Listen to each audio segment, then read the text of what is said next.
ஆண்டவராகிய இயேசு கிறிஸ்துவின் நாமத்திற்கு மகிமை உண்டாவதாக. இந்த நல்ல நாளிலே உங்கள் யாவரையும் நான் வாழ்த்துகிறேன்.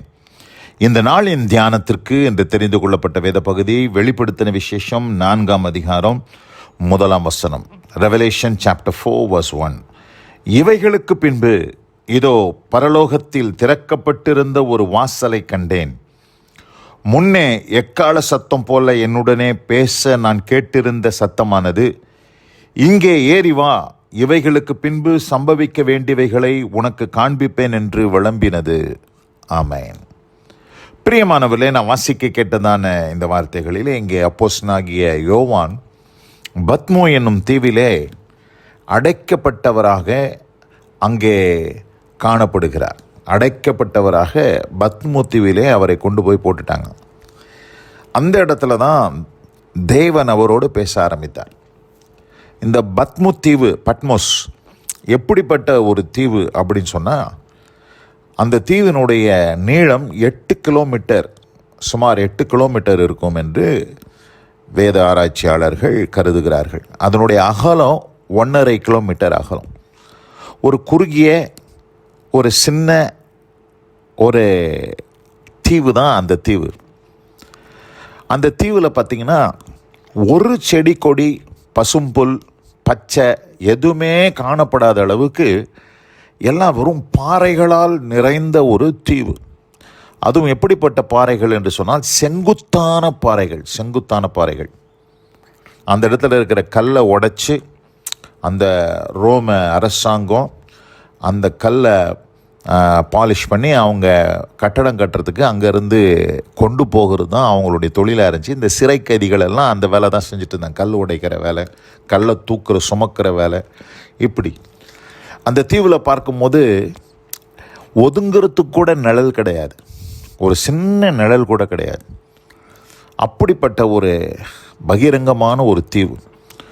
அந்த தீவில் தான் யோவான் அங்கே கொண்டு அவரை போட்டார்கள். அந்த இடத்துல தான் கர்த்தர் யோவானோடு பேசுகிறார். இந்த இடத்துல பாருங்க, இவைகளுக்கு பின்பு இதோ பரலோகத்தில் திறக்கப்பட்டிருந்த ஒரு வாசல் என்று பார்க்கிறோம். பிரியமானவர்களே, இந்த அருமையான இந்த நல்ல நாளில் ஒருவேளை நீங்கள் கூட இந்த பத்மோ தீவை போல உங்களுடைய வாழ்க்கையில் பல இடங்களில் எல்லா பக்கமும் வாசல் அடைக்கப்பட்டு எந்த பக்கம் போகிறதுனே தெரியாமல் திகைத்து போய் ஒருவேளை நீங்கள் நிற்கலாம். யோவானுக்கு எந்த பக்கமும் வழி கிடையாது. சுற்றி 4 பக்கமும் கடல், பயங்கரமான ஆழ்கடல். அந்த கடலில் ஒரு கைதியாக அவர் அங்கே காணப்படுகிறார். சிறை கைதியாக சிறை பிடிக்கப்பட்டிருக்கிறார். அந்த இடத்துல பார்க்கும்போது ஒன்றும் கிடையாது. அப்படி இருக்கும்போது எல்லா பக்கமும் அடைக்கப்பட்டிருக்குது, வாசல் அடைக்கப்பட்டிருக்கு, எங்கேயும் போக முடியாது.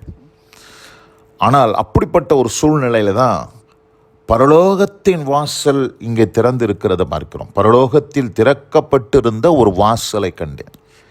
பிரியமானவர்களே, இந்த அருமையான இந்த நல்ல நாளில் கூட உங்கள் வாழ்க்கையில் ஒருவேளை எல்லா வாசலும் அடைக்கப்பட்டிருக்கலாம்.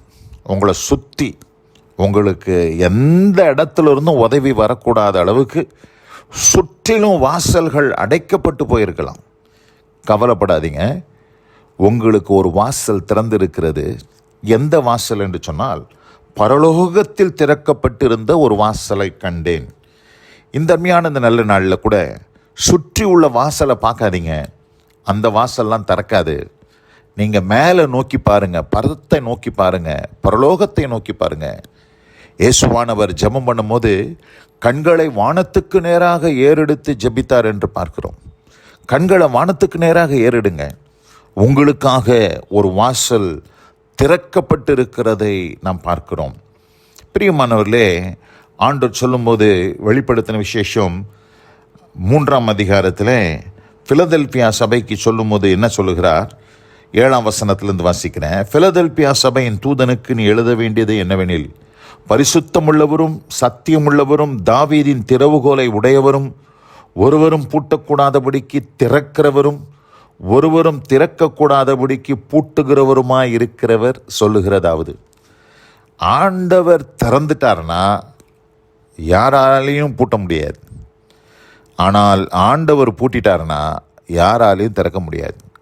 அப்படிப்பட்ட தேவன் தான் இந்த பிலதெல்பியா சபைக்கு பார்த்து சொல்றாரு, உன் கிரியைகளை அறிந்திருக்கிறேன்.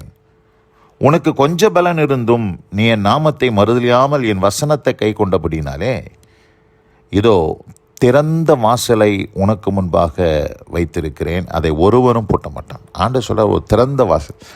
நமக்கு கர்த்தருடைய பிள்ளைகளுக்கு ஒரு வாசல் திறக்கும். எங்கன்னு கேட்டிங்கன்னா பரலோகத்தில் ஆண்டவர் உங்களுக்கு ஒரு திறந்த வாசல் வச்சிருக்கிறார். அதை ஒருவனாலும் பூட்ட முடியாது. பல எதிர்ப்பு நடுவில் தான் ஆண்டவர் உங்களுக்கு வாசலை திறப்பார்.